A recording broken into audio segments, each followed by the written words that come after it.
Hi guys, in today's review will be a festive one, and this will be on the Hornby Christmas tree wagon, or loader, depending on your preference. The product code for this one is R60083, and this was announced in 2022 in their range, and it intrigued me because I think I've seen it before in the Thomas range, but I'm unsure. But it's a nice addition to the premium range, and it's different from all the other Christmas wagons that Hornby do, and it does look a lot nicer. Has some wonderful touches. I paid £26.99 from Kerno Model Shop. So let's get into it and see if it's worth the money, shall we? And is it any good? So here goes. Starting off at the front or the back of this low loader or wagon, depending on your preference, we do have a big D-style coupling.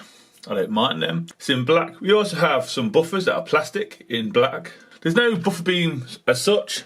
It's just grey with a little wall, and at the top we have, I want to say it's orange or red guard to stop the load falling off as it travels, and that does look like to have a bit of detail on it. There's not much to look at on this side at all.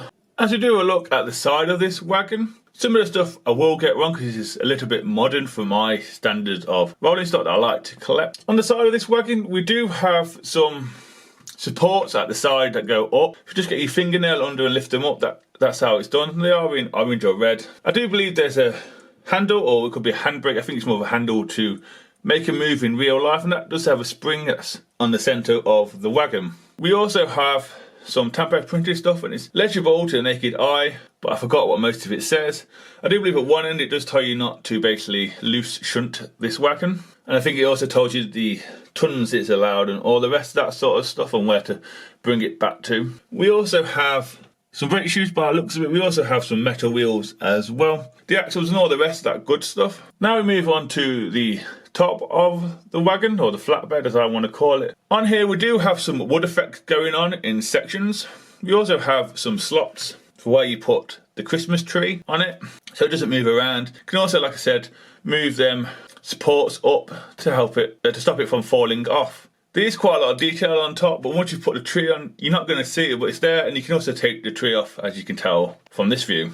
As we do an underneath look now at the wagon, this wagon does have, like I said before, the massive D couplings, but also something more interesting on the couplings on the underneath. It has a tail, I want to call it, with a small goalpost, and that is to help the coupling go back to the centre, and it does work. Hopefully now this should be a video of me trying it out. I do like that. I've seen it on a few other wagons, but this is my first time actually having one on one of the wagons that I own. We also have some cylinders under there moulded and some piping as well. We also have a made in China, and there's a lot of other piping going on, a lot of supports as well. And like I said, we've got metal wheels as well. I do apologise if I have anything wrong on this. I don't know what I'm talking about because I'm out of my comfort zone with this model. And finally, as we move on to the load you get with this Christmas wagon, it is basically just two trees, and I believe they're made out of the same material that the insert for the Christmas wagon is made out of. It's just two trees with a little bit of stump either end, bit of snow on the tree itself, and a lot of detail on it. It is a lot of detail. The more you look, the more you find. Personally, I don't mind these. You have the choice of taking it on or off the wagon, which is good. It's not moulded on. Underneath the trees you do have the same slots that you have on top of the flatbed, or to stop it from moving around as you go around your railway on it. I know these aren't everyone's cups of tea, but at least Hornby have gave you the choice to put it on or off, which is good.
So yeah guys, that's the end of the review and the running session. Before I give my opinion, I'll tell you what it ran with, which was the Christmas Santa version of the Great Western Holden 101 040. Fantastic smooth runner with a little bit of like a festive train.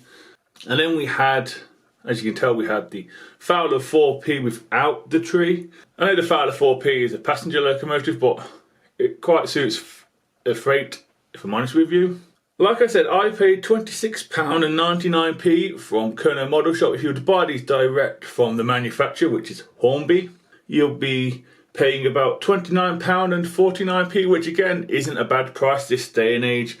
And you do get a free freight load to go with it. Like I said, you can take it on or off. Like with the 4P, it was off. With the Santa train, it was on. So it was a good little touch from Hornby to do that. It wasn't moulded on. So even the people who hate the tree can just take it off. For me, I absolutely loved it. I like these style of wacky things, is the way I'm going to call it. Like you can tell, I've got my Only Fools and Horses stuff, and I try to run them as much as possible. And it'll be the same with this tree as well. Something different on people's layouts, and it looks quite nice.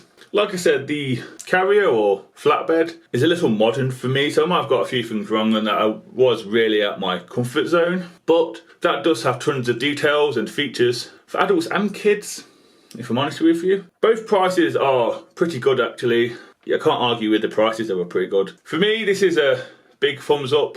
I know some people hate it, but for me it's a big thumbs up. Highly recommended if you want something different. And I had no issues with mine. So anyway guys, hopefully I will see you in the next review. So please take care and goodbye.